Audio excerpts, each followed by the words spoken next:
Hello viewer, welcome to my YouTube channel I am chemist. This is Imran और periodicity of properties का जो topic है इसको हम स्टार्ट कर चुके हुए हैं and this is the part 3 of periodicity of properties, part number 3।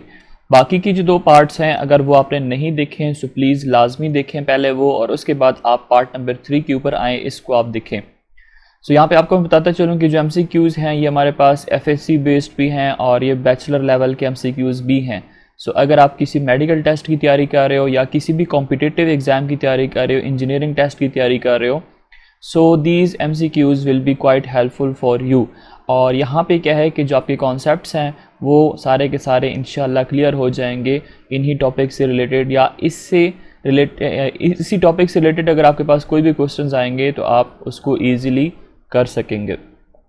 So let's begin this video. और अगर आपको मेरी एफर्ट्स अच्छी लगती हैं तो आप प्लीज़ वीडियो को लाइक ज़रूर कीजिए, क्योंकि अगर आप लाइक करते हो तो यूट्यूब जो है तो वीडियोस को प्रमोट करता है, और जितने यूट्यूब प्रमोट करेगा मुझे ज़्यादा से ज़्यादा सब्सक्राइबर मिलेंगे। बस मेरी आपसे इतनी सी ही लालच है। और आपको मैं फ्री में वीडियोस दे रहा हूँ। अगर आप एकेडमीज़ जाते हो तो आपको यही वीडियोस वो आपको कितने हज़ारों में देते हैं, ठीक है, और आपसे फ़ीस लेते हैं। एनीवेज़, अगर लाइक करते हैं तो वेल एंड गुड, अगर नहीं करते तो भी आपकी अपनी मर्ज़ी। So let's begin this video. Maximum ionization potential is of what is ionisation potential और आयोनाइजेशन एनर्जी। आपके पास जो दो वीडियोस थे उनके अंदर 4 से 5 दफ़ा आपको बताया गया ionization energy is the amount of energy that is required to take outermost loosely bonded electron from isolated gaseous atom. So अगर हम ट्रेंड की बात करते हैं, सो ट्रेंड्स हम लोगों ने पढ़े थे कि लेफ़्ट टू राइट हमारे पास ये क्या होती है, इंक्रीज़ कर रही होती है, और टॉप टू बॉटम हमारे पास क्या होता है, डिक्रीज़।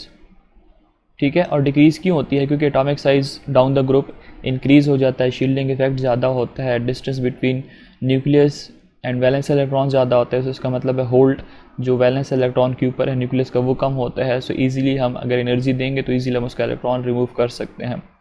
लेकिन लेफ़्ट टू राइट हमारे पास क्या होता है कि न्यूक्लियर चार्ज, न्यूक्लियर पुल बहुत ज़्यादा होता है, प्रोटॉन्स इलेक्ट्रॉन्स को बहुत टाइटली खींच के रखते हैं, एटॉमिक साइज डिक्रीज़ कर जाता है।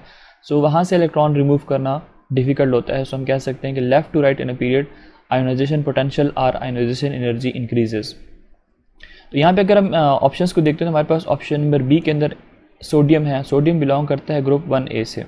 बाकी बेरिलियम हो गया, मैग्नीशियम हो गया, कैल्शियम हो गया, ये सारे के सारे बिलोंग करते हैं किधर, ग्रुप 2A से। तो यहाँ पे हमारे पास सोडियम है।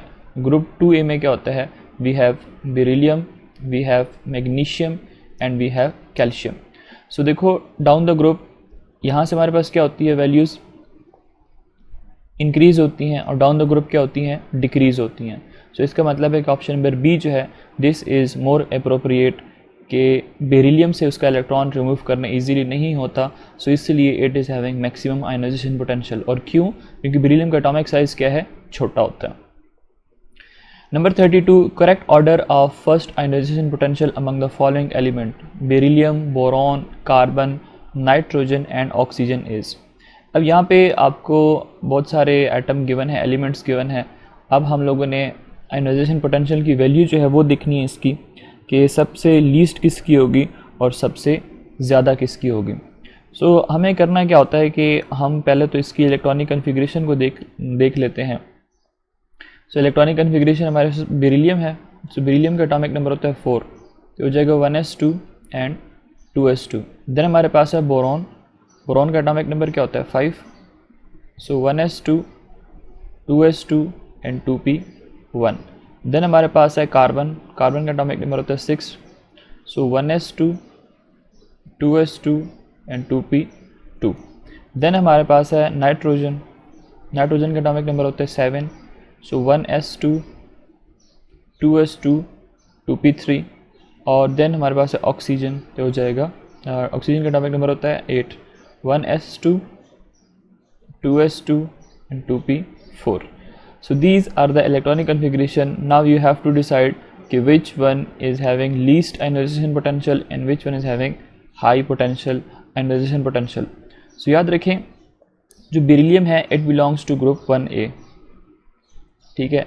ये हमारे पास बोरॉन है, it belongs to group 3A, carbon belongs to group 4A, and this is what, this is nitrogen, so it belongs to group 5A and then oxygen belongs to group 6A. So as I have discussed here that once you move from left to right, so what happen? Ionization potential increases. So first of all we will write beryllium, then we will write boron, then carbon, then nitrogen, and then oxygen. So as per this rule, this should be the order. Beryllium will be having least energy while oxygen will be having more energy. ठीक है, इसको ज़्यादा energy required होगी इसका electron remove करने के लिए. This is the order. Trend हमारे पास क्या है? Left to right. Ionisation potential की वैल्यू क्या हो रही होती है? इंक्रीज हो रही होती है. लेकिन यहाँ पे प्रॉब्लम क्या है? प्रॉब्लम ये है कि यहाँ पे थोड़ा सा हम इसको उल्टा कर देते हैं. नाइट्रोजन और ऑक्सीजन को हम उल्टा कर देते हैं, जो लास्ट वीडियो के अंदर मैंने आपको बताया था. और उसकी वजह क्या है? उसकी वजह ये है कि हमारे पास जो नाइट्रोजन है ना, इसके बैलेंस के अंदर है 3 इलेक्ट्रॉन्स, और ऑक्सीजन जो है इसके अंदर ऑर्बिटल्स के अंदर प्योर ऑर्बिटल्स के अंदर 4 इलेक्ट्रॉन्स हैं. तो आपको मैंने बताया था कि अगर प्योर ऑर्बिटल के अंदर 6 इलेक्ट्रॉन आते हैं, मैक्सिमम एकोमोडेट 6 इलेक्ट्रॉन्स हो सकते हैं, और अगर आप पी को हाफ कर देते हो तो इसका हो जाएगा 3 इलेक्ट्रॉन्स. अगर ये कन्फिग्रेशन आपको नज़र आती है, कंप्लीट फील्ड और हाफ फील्ड, तो ये कन्फिग्रेशन जो है बहुत ज़्यादा स्टेबल होती है, वहाँ से आप इलेक्ट्रॉन ईजिली रिमूव नहीं कर सकते. सो हम क्या करते हैं कि इसको यहाँ पे इन्वर्ट कर देंगे. हम लिखेंगे beryllium, boron, carbon, oxygen and then nitrogen. तो नाइट्रोजन को ज़्यादा एनर्जी रिक्वायर्ड होती है इलेक्ट्रॉन रिमूव करने के लिए because of its stable configuration, क्योंकि इसके बैलेंस के अंदर 3 इलेक्ट्रॉन्स हैं और प्योर ऑर्बिटल जो है वो हाफ फिल्ड है. हिंस यहाँ पे जो राइट ऑप्शन बनेगा that is option number A. ठीक है, यहाँ पे लीस्ट और यहाँ पे हाईएस्ट एनर्जी जो है वो रिक्वायर्ड होती है नाइट्रोजन से उसका इलेक्ट्रॉन रिमूव करने के लिए. आई होप सो आपको ये कॉन्सेप्ट अच्छा लगा होगा और आपको इसकी समझ आ गई होगी. Number 33, which of one of the following ion has the highest value of ionic radius. अब इसमें से ऑक्साइड आयन है, बोरॉन 3 इलेक्ट्रॉन्स लूज़ किए हुए, लिथियम ने 1 इलेक्ट्रॉन लूज़ किया हुआ, फ्लोरीन ने 1 इलेक्ट्रॉन गेन किया हुआ. ये नेगेटिव और पॉजिटिव की समझ आती होगी. -2 का मतलब है कि इस ऑक्सीजन ने 2 इलेक्ट्रॉन्स क्या किए हुए हैं? गेन किए हुए हैं. इसी तरह लिथियम के ऊपर +1 का मतलब है कि लिथियम ने 1 इलेक्ट्रॉन क्या किया हुआ है? लूज़ किया हुआ है. And this is how formation of ions takes place, positive ion and negative ion. So देखें, अगर आप यहाँ पे देखो, जो ऑक्साइड आयन है और ये जो फ्लोराइड आयन है, दीज आर आइसोइलेक्ट्रॉनिक. ये हमारे पास क्या है? ये आइसोइलेक्ट्रॉनिक है. वजह क्या है? अगर O नेगेटिव और F नेगेटिव को आप देखते हो, ऑक्सीजन का एटॉमिक नंबर क्या होता है? 8. फ्लोरीन का क्या होता है? 9. अब ऑक्सीजन ने 2 इलेक्ट्रॉन्स गेन किए हुए तो 8 + 2 ये 10 हो जाएंगे. फ्लोरीन ने 1 इलेक्ट्रॉन गेन किए हुए तो 9 + 1 10. तो इसका आप देख सकते हो कि बोथ हैव सेम इलेक्ट्रॉन. तो इसको हम क्या कहते हैं? These are known as isoelectronic. पहली बात ये हो गई है. अगर ये आइसो इलेक्ट्रॉनिक है तो इसका मतलब है इसके अंदर शेल भी क्या होंगे? सेम होंगे. Therefore the nuclear charge smaller will be the size. ठीक है, सो यहाँ पे जितना न्यूक्लियर साइज जितना हमारे पास न्यूक्लियर चार्ज ज़्यादा होगा, ग्रेटर न्यूक्लियर चार्ज, इसको हम यहाँ पे लिख लेते हैं, ग्रेटर न्यूक्लियर चार्ज, उससे हमारे पास क्या होगा? Smaller will be the size, smaller will be the size of the ion. So यहाँ पे न्यूक्लियर चार्ज किसके ऊपर ज़्यादा है? ऑक्सीजन के ऊपर चार्ज है -2, 2 नेगेटिव चार्जेस हैं. फ्लोरीन के ऊपर चार्ज 1 -1 है. सो इसका मतलब है कि O -2 ग्रेटर देन F -1. और उसके बाद हमारे पास ऑप्शन C और B रह गए, that is boron with +3 sign and lithium with +1 size. और इसमें अगर आप देखो तो ये दोनों हमारे पास क्या हैं? These are isoelectronic. ये हमारे पास जगह कम है तो हम इसको यहाँ पे ले लेते हैं. बोरॉन का एटॉमिक नंबर होता है 5, लिथियम का एटॉमिक नंबर होता है 3. बोरॉन ने 3 इलेक्ट्रॉन्स लूज़ कर दिए तो इसका मतलब है इसके पास इलेक्ट्रॉन्स कितने रह जाएंगे? 2 इलेक्ट्रॉन्स रह जाएंगे. लिथियम ने 1 इलेक्ट्रॉन लूज़ किया, देखो इसके ऊपर +1 चार्ज है, तो इसका मतलब है इसके अंदर भी क्या है? 2 इलेक्ट्रॉन्स हैं. सो ये भी एक दूसरे के साथ क्या है? आइसो इलेक्ट्रॉनिक है. यहाँ पे चार्ज किसके ऊपर ज़्यादा है? बोरॉन के ऊपर चार्ज ज़्यादा है. बोरॉन के ऊपर चार्ज जो दैट इज़ +3, और लिथियम के ऊपर चार्ज कितना है? +1.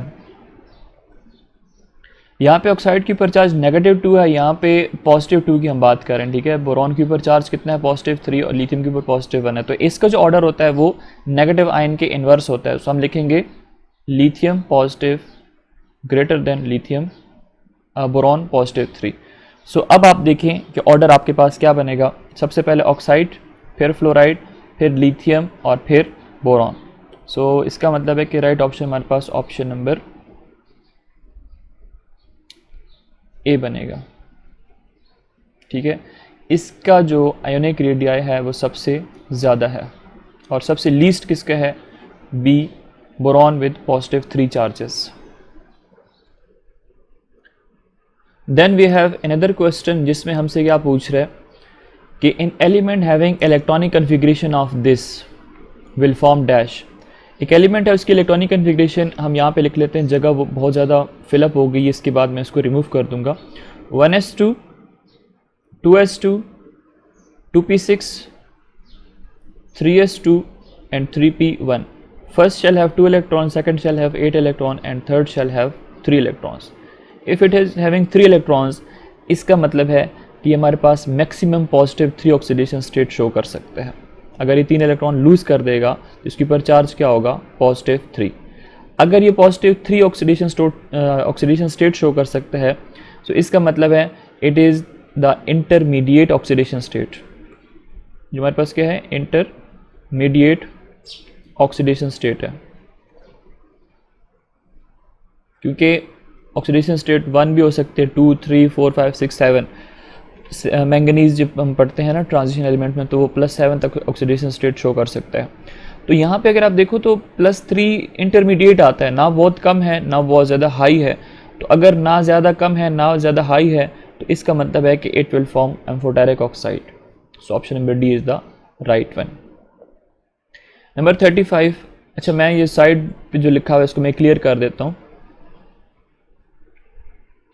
35 में हमसे क्या पूछ रहा है कि the first ionisation potential in electron volt of nitrogen and oxygen atom are respectively. So देखो यार, सबसे पहले MCQ के अंदर हम लोगों ने नाइट्रोजन और ऑक्सीजन की कहानी पढ़ ली है कि नाइट्रोजन में क्या होता है कि वैलेंस के अंदर 3 इलेक्ट्रॉन्स होते हैं, ऑक्सीजन में क्या होता है 4 इलेक्ट्रॉन्स होते हैं। अब ये हाफ फिल्ड है, तो इसके लिए जो इसके लिए आयोनाइजेशन पोटेंशियल की जो वैल्यू होगी वो क्या होगी, ज़्यादा होगी। It will be having higher value of ionisation energy, और इसके लिए क्या रिक्वायर्ड होगी, लीस्ट। सो इसका मतलब है कि यहाँ पे जो राइट ऑप्शन बनेगा 14.6, 13.6। यस, 14.6 हमारे पास किसके लिए होगी, नाइट्रोजन के लिए, और 13.6 हमारे पास होगी ऑक्सीजन के लिए। और अगर आप 13.6, 13.6 को देखते हो तो दोनों इक्वल हैं, इक्वल तो हो नहीं सकते। यहाँ पे हमारे पास है 13.6 और 14.6, तो यहाँ पे रिस्पेक्टिवली लिखा हुआ है, तो इसका मतलब 13.6 यहाँ पे नाइट्रोजन के लिए और यहाँ पे ऑक्सीजन के लिए। सॉरी, ये हमारे पास पहले जो है दिस इज़ फॉर ऑक्सीजन, और दूसरी जो है दिस इज़ फॉर नाइट्रोजन। ये भी पॉसिबल नहीं है, और 14.6 भी पॉसिबल नहीं है, क्योंकि दोनों सेम नहीं हो सकती। देन हमारे पास MCQ नंबर 36 है, the correct order of radii is. अब अगेन हमसे यहाँ पे रेडियाई के बारे में पूछ रहा है, तो इसका जो राइट ऑप्शन बनेगा that is option number B. यहाँ पे इससे पहले आपको मैंने बता दिया था कि जो फ्लोराइड आयन है वो ऑक्साइड आयन से क्या होता है, स्मॉलर होता है, और ये हमारे पास ग्रेटर। देखो उसकी वजह क्या है, उसकी वजह ये नेगेटिव चार्जेस हैं। जितना मैग्नीट्यूड ऑफ नेगेटिव चार्ज ज़्यादा होगा, सो उस हिसाब से हमारे पास if the magnitude of negative charge is high, तो उसी हिसाब से हमारे पास क्या होगा कि जो साइज होगा वो क्या होगा, greater will be the size. तो देखें यहाँ पे हमारे पास नाइट्रोजन, इसके ऊपर चार्ज -3, इसका मैग्नीट्यूड बहुत ज़्यादा है, फिर -2 है, फिर -1 है। तो इसका मतलब है कि नाइट्रोजन का जो साइज़ होगा वो क्या होगा, सबसे बड़ा होगा, ठीक है, लार्जेस्ट होगा, और इसका क्या होगा, स्मॉलेस्ट होगा। Then number 37, first ionisation potential will be maximum for what. फर्स्ट आयोनाइजेशन पोटेंशियल का मतलब जब आप पहला इलेक्ट्रॉन किसी भी एटम का, एलिमेंट का रिमूव करते हो। So uranium, hydrogen, iron and lithium. So इसका जो राइट ऑप्शन बनेगा that is option number B, hydrogen. अब वजह क्या है कि इसके अंदर s इलेक्ट्रॉन ही मौजूद है, ठीक है, इसके अंदर क्या है, सिर्फ और सिर्फ s इलेक्ट्रॉन ही मौजूद है। हाइड्रोजन का एटॉमिक नंबर क्या होता है, 1, इलेक्ट्रॉनिक कन्फिग्रेशन हो जाएगी 1s1। तो वो जो एक इलेक्ट्रॉन है वो भी कहाँ पे मौजूद है, वो भी s ऑर्बिटल के अंदर मौजूद है।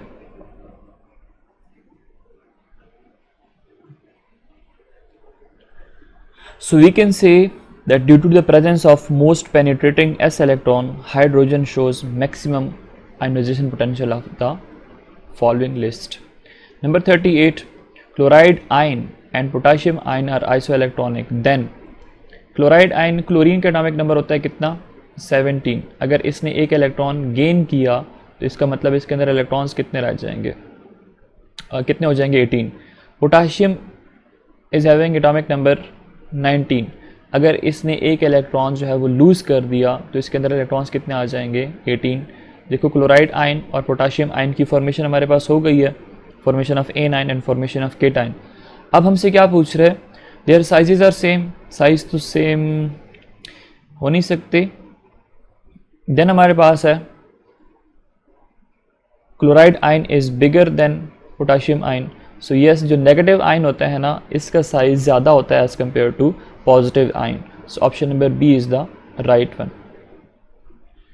Number 39, ionic radii of. अब यहाँ पे हमारे पास दोबारा से कुछ एलिमेंट्स गिवन हैं, आपने इसका ट्रेंड बताना है कि किसका साइज़ बड़ा है, आयोनिक रेडियाई, किसका आयोनिक रेडियाई बड़ा है और किसका छोटा है। अच्छा, अब इसका जो राइट ऑप्शन बनेगा that is option number D, phosphorus having positive 3 charge is greater than phosphorus having positive 5 charge. So यहाँ पे आप लिख सकते हो कि phosphorus positive 5 has more effective nuclear charge and smaller size than phosphorus positive 3. phosphorus का atomic number कितना होता है, 15, ठीक है। अब अगर ये 3 इलेक्ट्रॉन लूज़ करेगा तो इसके अंदर इलेक्ट्रॉन्स कितने रह जाएंगे, 12। इसी तरह अगर ये 5 इलेक्ट्रॉन्स लूज़ करेगा तो इसके अंदर इलेक्ट्रॉन्स कितने रह जाएंगे, 10।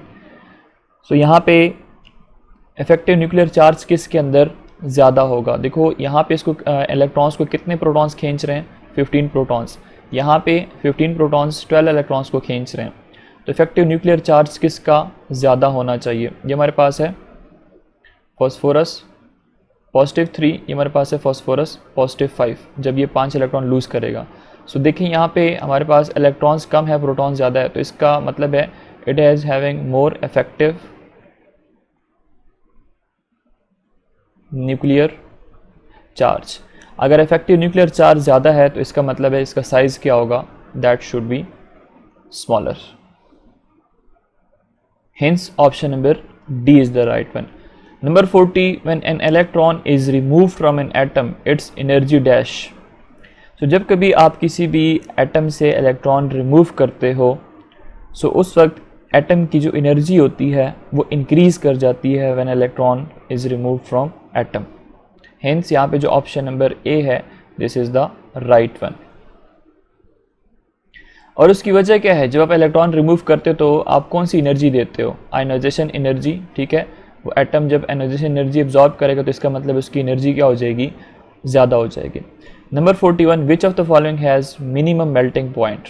ये बहुत इंपॉर्टेंट MCQ है, इसमें से हम लोगों ने बताना है कि मिनिमम मेल्टिंग पॉइंट किसका होगा, caesium fluoride, hydrogen chloride, hydrogen fluoride या लिथियम फ्लोराइड। सो अगर आप इनको देखते हैं, so these all are ionic in nature. हमारे पास क्या है, these all are ionic in nature. और आयोनिक कंपाउंड्स जितने भी होते हैं they have high melting points. Ionic compounds ये अपने पास आप नोट कर लें, they have high m.p melting point. जितना ज़्यादा आयोनिक कैरेक्टर होगा उतना ज़्यादा मेल्टिंग पॉइंट ज़्यादा होगा। सो सीजियम फ्लोराइड और आयोनिक कंपाउंड्स कैसे बनते हैं, कौन से एलिमेंट है जो आयोनिक कंपाउंड्स बनाएंगे। देखें, अगर हमारे पास ग्रुप 1A के मेटल्स हैं और ग्रुप 2A के ग्रुप 7A के जो नॉन मेटल्स हैं like fluorine, chlorine, bromine and iodine. So metals की जो आयनाइजेशन एनर्जी होनी चाहिए that should be low. Metal की जो आयनाइजेशन एनर्जी होनी चाहिए दैट शुड बी लो। और जो ग्रुप 7A के जो नॉन मेटल्स हैं उनकी इलेक्ट्रॉन एफिनिटी क्या होनी चाहिए, that should be very high. अब ये हमारे पास क्या बनाएंगे, they will form ionic compound. और दूसरी बात कि जो इलेक्ट्रोनेगेटिविटी है that should be very high in case of non metals, और मेटल के केस में that should be very low. ये मैं बात करूँ किस चीज़ की, इलेक्ट्रोनेगेटिविटी की। और इलेक्ट्रोनेगेटिविटी क्या है, that is the force through which one atom attract the shared pair of electrons of another atom.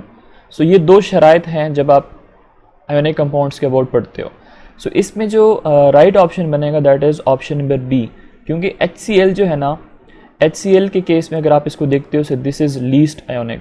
HCl hydrochloric acid, this is least ionic. और लीस्ट आयोनिक क्यों है, क्योंकि जो यहाँ पे इलेक्ट्रोनेगेटिविटी का डिफरेंस है वो ज़्यादा है in between hydrogen and chlorine. So इसका मतलब है it is least ionic, hence it will be having minimum melting points. Then we have MCQ number 42, the correct order of ionisation energy of carbon, nitrogen and oxygen atom is. ये मैं 3 दफ़ा करवा चुका हूँ, ठीक है। कार्बन है, फिर हमारे पास क्या होगा ऑक्सीजन, और फिर हमारे पास नाइट्रोजन। लेकिन यहाँ पे मैं आपको दोबारा एक्सप्लेन करके नहीं बताऊँगा बिल्कुल भी, क्योंकि मैं आपको ऑलरेडी करवा चुका हूँ। सो ऑप्शन नंबर सी हमारे पास यहाँ पे करेक्ट है, carbon, nitrogen and oxygen. Then हमारे पास MCQ नंबर 43 है, which of the following pair of atomic number represent element belonging to same group. अब इसमें से हमने ये बताना है कि ऐसी कौन सी पेयर है जो कि सेम ग्रुप से ही बिलोंग कर रही है। सो इसका जो राइट ऑप्शन बनेगा that is option number C, 13 and 31। और उसकी रीज़न क्या है कि आपके पास इन दोनों का डिफरेंस जो है ना वो 18 आना चाहिए। अगर आप 31 में से 18 को माइनस कर देते हो, और सॉरी अगर आप दो वैल्यूज़ गिवन है ना 31 और 13, तो अगर आप इन दोनों का डिफरेंस लेते हो तो इससे आपके पास क्या आंसर आ जाएगा, ये 11 में माइनस 3 8 और 2 माइनस 1 18। तो देखिए यहाँ पे डिफरेंस क्या आ रहा है 18। सो दो अगर आपके पास ग्रुप है उनके बीच में डिफरेंस कितने का आ रहा होता है 18 का, और ये हमारे पास हैं भी कौन से p ब्लॉक एलिमेंट्स के हैं। देन हमारे पास है 44, the correct order according to size is dash. अब यहाँ पे अगेन साइज के हवाले से दोबारा से क्वेश्चन आ गया है। सो यहाँ पे एक दो नोट्स अपने पास नोट कर लें कि जो एनाइन होता है ना, A9 means having negative charge. A9 is always larger in size as compared to the corresponding neutral atom। इसी तरह जितना ज़्यादा मैग्नीट्यूड नेगेटिव चार्ज का ज़्यादा होगा, larger will be the size. So हमारे पास राइट ऑप्शन जो बनेगा that is option number C, O negative 2 और O नेगेटिव और O। देखिए हमारे पास ऑक्साइड के ऊपर नेगेटिव 2 चार्ज है, फिर नेगेटिव चार्ज है, और फिर हमारे पास ऑक्सीजन एटम है जिसके ऊपर कोई भी चार्ज नहीं है। यहाँ पे आपके पास कितने इलेक्ट्रॉन्स हैं, यहाँ पे ऑक्सीजन का एटॉमिक नंबर वैसे कितना होता है 8, यहाँ पे भी 8, यहाँ पे भी 8, लेकिन यहाँ पे इसने 2 इलेक्ट्रॉन्स गेन कर लिए, तो यहाँ पे इलेक्ट्रॉन्स कितने हो जाएंगे, हमारे पास इलेक्ट्रॉन्स हो जाएंगे 10। यहाँ पे कितने हो जाएंगे, एक इलेक्ट्रॉन इसने गेन किया हुआ 9, और यहाँ पे कुछ भी नहीं है तो 8। तो ये आपके पास इलेक्ट्रॉन्स हैं इनके। अब आप देखो नंबर ऑफ प्रोटॉन्स सबके अंदर क्या है, इक्वल है। अगर नंबर ऑफ प्रोटॉन्स इक्वल है तो इसका मतलब है कि जो साइज होगा ऑक्साइड आयन का ज़्यादा होगा। क्यों? क्योंकि 8 इलेक्ट्रॉन्स यहाँ पे 10 इलेक्ट्रॉन्स को खींच रहे हैं। इसी तरह यहाँ पे जो है 8 इलेक्ट्रॉन्स 9 इलेक्ट्रॉन्स को खींच रहे हैं, यहाँ पे 8 इलेक्ट्रॉन्स को ही खींच रहे हैं। सो अब यहाँ पे न्यूट्रल एटम कौन से वाला है, न्यूट्रल एटम हमारे पास ऑक्सीजन है, फिर उसके बाद मैग्नीट्यूड -1, उसके बाद मैग्नीट्यूड -2। सो आपको मैंने क्या बताया कि जितना नेगेटिव चार्ज का मैग्नीट्यूड ज़्यादा होगा उतना ही साइज भी ज़्यादा होगा, ठीक है। सो इसका मतलब है मैग्नीट्यूड इसके ऊपर ज़्यादा है, तो ये नंबर 1, ये 2 और ये न्यूट्रल है, तो हमारे पास नंबर 3 के ऊपर आ जाएगा। Hence option number C is the right one. Number 45, which of the following element has maximum first ionisation potential. Ionisation potential again आपको बताया हुआ है कि कौन सी एनर्जी होती है जिस के थ्रू आप किसी भी आइसोलेटेड गैसियस एटम से उसका इलेक्ट्रॉन रिमूव करते हो। तो यहाँ पे हमारे पास जो ऑप्शन बनेगा that is option number D, manganese जो है ना इसके लिए आपको ज़्यादा आयोनाइजेशन एनर्जी रिक्वायर्ड होती है। वेनेडियम है, टाइटेनियम है, क्रोमियम है और मैंगनीज है। ये हमारे पास क्या है, these are the 3D series element और ट्रांजिशन एलिमेंट डी ब्लॉक के अंदर आप इसको पढ़ते हो। सो अगर हम इसको देखते हैं पीरियोडिक टेबल के अंदर तो हमें नज़र आएंगे किधर, ये देखिए हमारे पास है वेनेडियम, हमारे पास क्रोमियम है, फिर हमारे पास मैंगनीज है। ठीक है, तो आप देख सकते हैं कि left to right ionisation potential क्या होती है, इंक्रीज हो रही होती है। सो मैक्सिमम किसके लिए होगी, that would be for manganese. So student ये हमारे पास थे नेक्स्ट के 15 MCQs। ठीक है, 45 MCQs टोटल हम लोगों ने इस चैप्टर के कर लिए हैं। आई होप सो आपके कॉन्सेप्ट्स कुछ ना कुछ क्लियर हो गए होंगे। नेक्स्ट वीडियो के अंदर हम मजीद 15 MCQs को कवर अप करेंगे। टोटल हमारे पास इस चैप्टर के 75 MCQs हैं, जिसको हम 5 पार्ट्स के अंदर टोटल कवर कर लेंगे। If you like this video so please hit the like button and share with your friends. Thanks for watching.